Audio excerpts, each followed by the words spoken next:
बानी पीटीआई इमरान खान को अदालतों से अब रिलीफ मिल रहा है या इंसाफ, लेकिन ये एक हकीकत है कि उनके खिलाफ बड़े बड़े केसेस एक एक करके ख़त्म हो रहे हैं। साबिक़ वज़ीर आज़म के ख़िलाफ़ वैसे तो 200 से ज़ायद मुक़दमात दर्ज हैं, लेकिन कहा जाता था कि दर्ज मुक़दमात में साइफ़र केस बड़ा केस है। लेकिन अब अदालत में अब साइफ़र केस भी सिफर साबित हुआ है। बज़ाहिर ये इमरान खान के बयानिए की जीत भी इसको कहा जा रहा है, जिसे हुकूमत के लिए हज़म करना ज़रा मुश्किल हो रहा है। प्रोसिक्यूशन इस्लामाबाद हाई कोर्ट में साइफ़र पेश कर सकी, ना इसकी गुमशुदगी इमरान खान के खाते में डाल सकी। फ़क्त एक आज़म खान की गवाही थी, लेकिन वो अदालत की नज़र में काफ़ी नहीं थी। इस बिना पर अदालत ने इमरान खान और शाह महमूद कुरैशी को 10 साल की सज़ा से बाइज़्ज़त बरी किया है, जिससे पीटीआई कारकुनों और रहनुमाओं में एक उम्मीद पैदा हुई है, उम्मीद रोशन हुई है कि खान साहब जल्द जेल से बाहर आएंगे। लेकिन दूसरी तरफ लगता है कि हुकूमत ने इमरान खान को लंबा जेल में रखने के लिए एक दूसरा प्लान बनाने की कोशिश हो रही है। कहा जा रहा है कि जो सकूते ढाका पर इमरान खान की जो ट्वीट थी, उस पर एक और मुकदमा बन सकता है। इस मुद्दे को लेकर FIA बाकायदा तहकीकात शुरू कर चुकी है। हुकूमती मुशीर रहनुमा राना सनाउल्लाह ने भी इमरान खान के ख़िलाफ़ गद्दारी समेत मज़ीद मुकदमात बनने का वो भी इंदिया दे चुके हैं। इसके साथ हुकूमत साइफ़र केस में सज़ा कलअदम करार देने के फ़ैसले को चैलेंज करने का इरादा भी रखती है। इमरान खान के केसेस पर अगर एक नज़र दौड़ाएं तो उन्हें अदालत से 4 मुख्तलिफ़ केसेस में 31 साल कैद की सज़ा सुनाई गई थी। इनमें से 3 मुकदमात में इमरान खान और साथी मुल्ज़मान बरी हो चुके हैं या फिर उनकी सज़ाएं मुअत्तल हो गई हैं। ऐसे में सिर्फ इद्दत में निकाह केस का फ़ैसला उनकी रिहाई में अब एक बड़ी रुकावट बना हुआ है, क्योंकि साइफ़र केस से पहले तोशाखाना रेफरेंस में इमरान खान को जो 14 साल कैद की सज़ा मिली थी, उसे भी इस्लामाबाद हाई कोर्ट मुअत्तल कर चुकी है। पीटीआई की कानूनी टीम तो इद्दत निकाह केस में इमरान खान की बरियत की तवक्को कर रही थी और सेशन जज की तरफ से महफूज फैसला सुनाने से पहले ही बुशरा बीबी के साबिक शौहर खावर मानिका ने अदालत पर अदम एतमाद कर दिया। अब ये केस अब नई अदालत में चल रहा है, जिस पर तहरीक इंसाफ को एतराज़ है। फिर 190 मिलियन पाउंड केस का भी जेल ट्रायल चल रहा है। अब सवाल ये है कि अगर हुकूमत इमरान खान को जेल में रखना चाहती है तो इसके पास क्या ऑप्शंस हैं, और जेल से बाहर आने के लिए इमरान खान के पास कौन से ऑप्शंस हैं।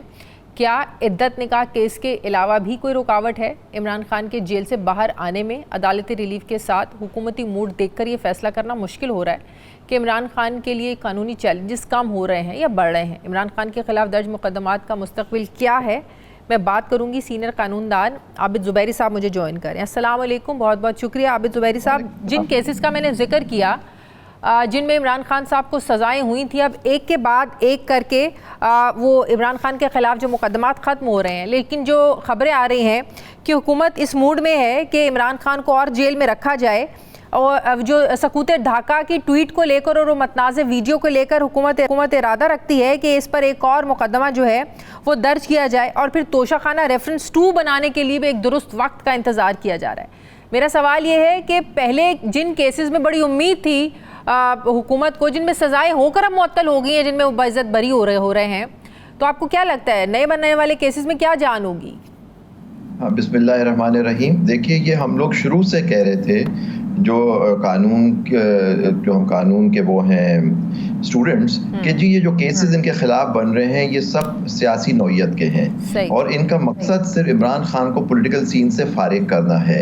और जिस तरह से वो केस चले और जजों ने, जो नीचे डिस्ट्रिक्ट कोर्ट के जजेस थे, जिस तरह से उन्होंने वो केस चलाए, तो आप देखो उसी वक्त लग रहा था कि ये केसेस में कोई जान ही नहीं। अब साइफर के आपने बड़ी इंपॉर्टेंट बात की, आपने बड़ी खास बात की कि देखिए साइफर को उन्होंने पेश ही नहीं किया। देखिए बर्डन जो होता है वो प्रोसिक्यूशन पे होता है कि उनको साबित करना होता है कि ये इस आदमी ने बियॉन्ड ऑल रीजनेबल डाउट ये जुर्म किया है। नेचुरली वो इसमें साबित नहीं कर सके और जिस तरह से उन्होंने ट्रायल किया वो फेयर ट्रायल भी उनको नहीं मिला इमरान खान साहब को। लेकिन जो आप बात कर रही हैं, लेकिन साइफर के केस में आपने देखा उनको बाइज्जत बरी कर दिया गया। तोशा खाना में वो सस्पेंड हो, यहाँ $1 अरब की वो स्कैंडल हुआ वीट का, और एक तोशा खाना में एक साबिक वजीर आजम को सजा दी। उस वीट स्कैंडल जो गंदम का स्कैंडल, उसके बारे में कोई बात नहीं करता क्योंकि उसमें सब ये लोग शामिल हैं, उसके अंदर इन्हीं की हुकूमतें थी, इन्हीं के लोग थे और जो एस्टेब्लिशमेंट है। तो अब लेकिन उनका देखिए इनका मकसद जो है, क्योंकि देखिए हुकूमत की, आप कहते हैं हुकूमत का प्लान है, हुकूमत का कोई प्लान नहीं है। ये हुकूमत ही नहीं है। ये तो पहले फॉर्म 47 की हुकूमत है, ये जीत के तो आए नहीं। वो भी आपने देखा किस तरह से एक जीते हुए इंसान को हराया गया, लेकिन अवाम कबूल नहीं करेगी इस बात को। ये फॉर्म 47 के फॉर्म 45 जरूर कामयाब होंगे। अब आपने देखा किस तरह से उन्होंने जजों के बारे में किया कि उन्होंने लॉ अमेंड कर दिया कि जी वो पुराने रिटायर्ड जजेस को अपॉइंट कर दें। हर तरह से ये सिस्टम है। इमरान खान को इन्होंने जेल में रखना है। देखें कादिर ट्रस्ट में जो आप कह रहे हैं जेल में उनका ट्रायल हो रहा है, उसमें उनकी बेल हो चुकी है। इद्दत का उन्होंने कामयाबी से उसको डिले करा दिया कि वरना आज हो जाता तो इमरान खान बाहर आ जाते। तो अब दूसरे जज साहब ने शायद उसमें 26 जून तारीख फिक्स की है हेयरिंग के लिए। तो ये सारी चीज़ें, लेकिन आप बिल्कुल सही कह रहे हैं। अब सबूत ढाका और ट्वीट, अब ट्वीट के ऊपर पहले इनको साबित करना पड़ेगा वो इमरान खान साहब की ट्वीट थी, और क्या वो ट्वीट जो थी वो एक कॉग्निजेबल ऑफेंस है। आज एक सहाफी ने अडयाला में इमरान खान से पूछा उस ट्वीट के बारे में, तो इमरान खान साहब ने ये कहा कि ये उनके वकला करते हैं, उन्हें इस बारे में कोई इल्म नहीं है, वो इस पे ज्यादा बात नहीं कर सकते। सर आप खुद अडयाला जाइए, आपको बस समझिए कि आपकी एक्सरे लगा के नहीं चेक कर लेंगे तो आप कोई चीज़ नहीं कर सकते। तो इमरान खान साहब की तो एक्सेस ही लिमिटेड है, और इनको साबित करना होगा कि इमरान खान साहब ने किया। दूसरी बात है, क्या सबूत ढाका के बारे में बात करना गलत है?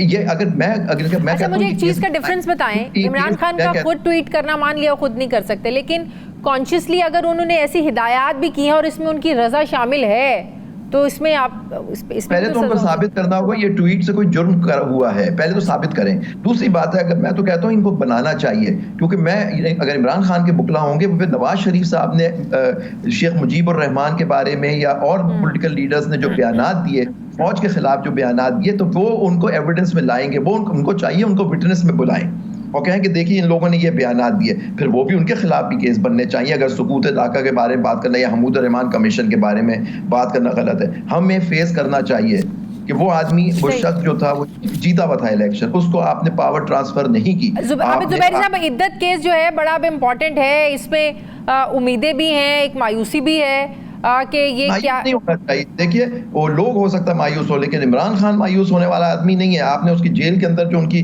आज एक नोटिफिकेशन चल रहा है, शायद आपने भी देखा हो कि जब नवाज शरीफ साहब को सजा हुई और मरियम बीबी को सजा हुई, तो उनको एक रेस्ट हाउस को सब जेल डिक्लेयर करके उसमें रखा गया। हाँ। तो इमरान खान के जो कमरे की तस्वीरें खुद इन्होंने अदालत में पेश की, उसको देख के लगता है एक साबिक वजीर आजम को इस तरह से रखा जा रहा है, जो आप एक नेशनल हीरो भी था। तो ये देखिए ना, ये हुकूमत का कोई इसमें दखल नहीं है। भूल जाना नहीं चाहिए उनको कि उससे ऊपर भी एक ताकत है, अवाम की ताकत है, उसके ऊपर भी एक ताकत है जो सब देख रही है। नाइंसाफियां कब तक होंगी? तो और आप देखिए इन और लीडरों के साथ हुई है। मंडेला साहब भी 27 साल जेल में रह गया है, ठीक है, वो इमरान खान साहब का तो शायद इतनी वो नहीं है, लेकिन अल्लाह का एक आप प्लान करते हैं और अल्लाह सबसे बड़ा प्लानर है।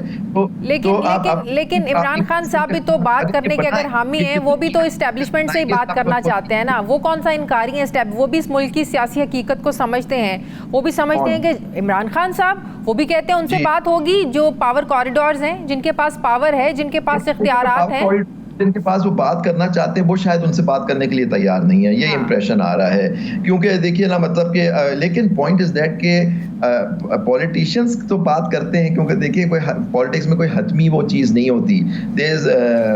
पॉलिटिक्स जो बात ही ये होता है कि आपस में बात करके करना है। लेकिन अगर जो एस्टेब्लिशमेंट है, देखिए जो कायदे आज़म की एक तकरीर अभी अलवी साहब ने अभी पढ़ के सुनाई एक तकरीब में, उसमें क्या कहा कायदे आज़म साहब ने जब तकरीर की कि आपका काम जो है पॉलिसी बनाना नहीं है, सियासत में हिस्सा लेना नहीं है, लेकिन हम कायदे आज़म की बात करें। आप कायदे आज़म की बात की अगर मुनाफी की जा रही है तो कौन जिम्मेदार है उसका? उनके खिलाफ भी कोई एक्शन होगा?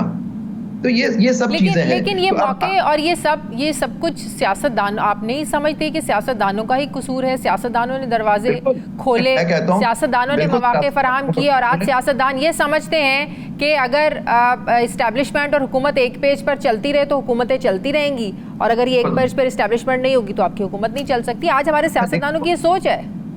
बिल्कुल सही सोच है उनकी। उन्होंने देख लिया कि जी उन्होंने इन्हीं लोगों के सारे बयानात उठा के देख ले, जो केसेस इनके ऊपर बने, जो गद्दारी के केसेस बने इन लोगों के ऊपर, जो बिल्कुल मैं समझता हूँ गलत थे वो भी। वो उसके बाद तो सिविलियन सुप्रीमेसी इस मुल्क में आई नहीं है। तो उन्होंने देख लिया कि जी सिविलियन सुप्रीमेसी तो आ नहीं सकते, चलो उनको मान लेते हैं, वो हमारे माई बाप हैं, हम इसी तरह हुकूमत करते रहेंगे, हम लोग बैठे रहेंगे, पावर हम इंजॉय करते रहेंगे, उनकी हम खिदमत करते रहेंगे। तो आप देखिए ना, पुराने ज़माने में भी हुआ करता था, जो वो एक फौज होती, एक बड़ी हुकूमत होती थी या एक पावर होती थी उनके, वो फिर वो अपनी दूसरे मुल्कों के उनके बादशाह हो जाते थे उन लोगों के, लेकिन सुप्रीम पावर कोई और होता था। तो वो उनकी सैटेलाइट स्टेट्स होती थी। हमारा मुल्क भी एक सैटेलाइट स्टेट की गवर्नमेंट है, कि मतलब कि ऊपर कोई और कंट्रोल करता है, वो सामने चेहरे उनके नजर आते हैं, वो अपने कामों में लगे रहते हैं। बहुत शुक्रिया सीनियर कानूनदान आबिद जुबैरी साहब मेरे साथ थे। आबिद जुबैरी साहब, आप